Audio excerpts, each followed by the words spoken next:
Alright, now I want to welcome to the show Mark Eric from Louisiana with markeric.net and his blog markeric.com. Mark, how's it going? Doing great. Hey, just wanted to talk here a little bit about wedding photography in general. Just on your viewpoint, where do you think the wedding industry is going? There's always going to be weddings. There's always going to be a need for good, solid wedding photography.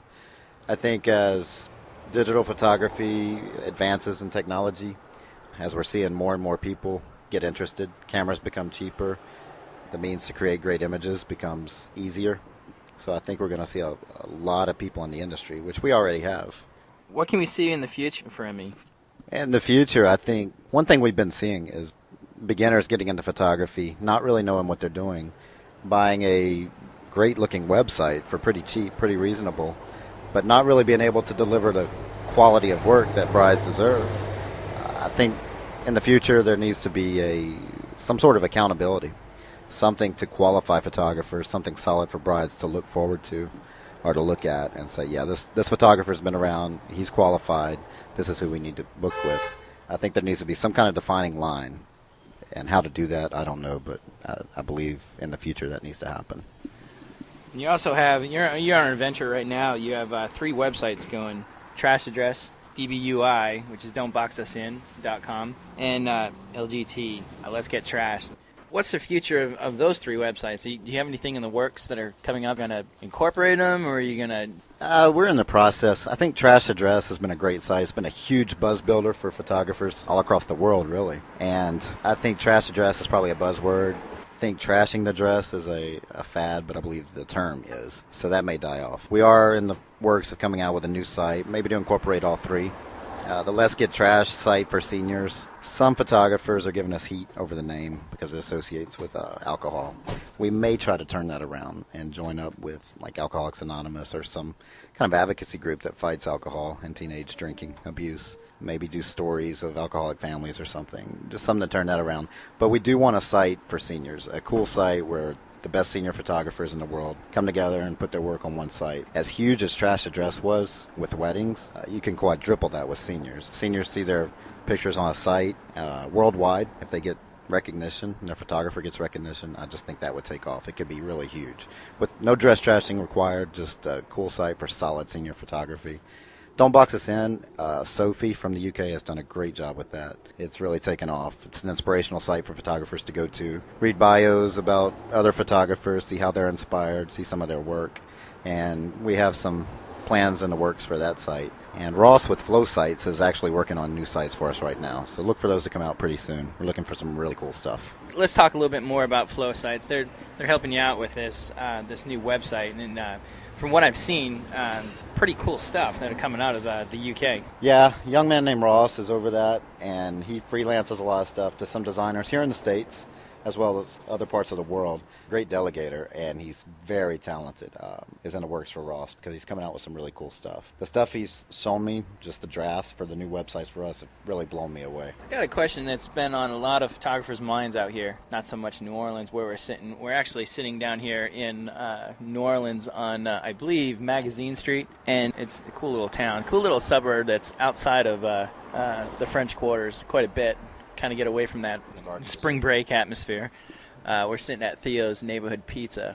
Well, to get back to the question, the industry, the way it's going, newbies coming in, they can pick up a digital camera. We had an awesome time with a brand new photographer. I believe it was Friday night from the Crazies Forum. She came out with her husband. We talked a lot about photography. Great work coming out of these newbies, but they're starting off. They're just picking up the camera. They don't, in general, rookie photographers coming out, not knowing what they're getting into. They're just saying, oh wow, I know I can do that. Let's try and see if I can make some money. What's your opinion on the new photographers coming in this industry? Well, I think you have Marcy's taken the right approach. She's taken a wedding, she's charging very little, I believe, which is probably how most of us got into the industry. So Marcy's an exception, but I've seen several photographers come in and just start charging $2,000, $1,500 for weddings, not knowing anything about lighting, not knowing what they're doing. Brides getting upset because they're getting horrible work, which of course leaves a bad taste for everyone regarding the wedding industry.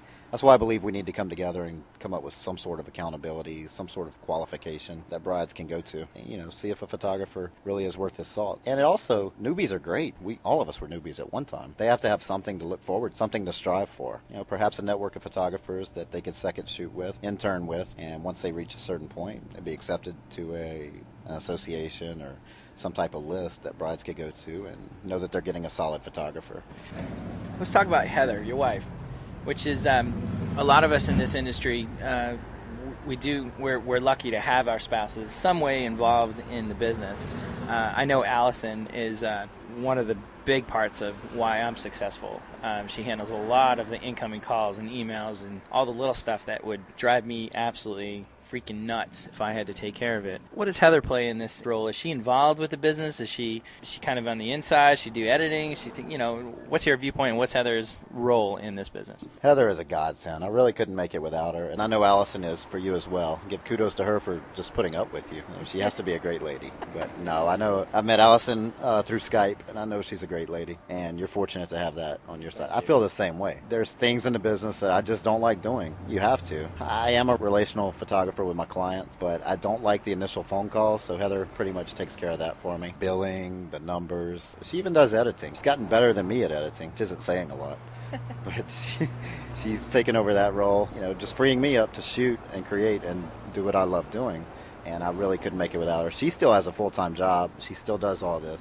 Primary job is interior design. So she does this afternoons and evenings when she gets home, frees me up to do what I love doing. I just really couldn't make it without her. Probably the last question I'll ask you, or second to last question, is who inspires you? It doesn't need to be a photographer. In general, what inspires you to do what you do and to create what you create, the way you see photography?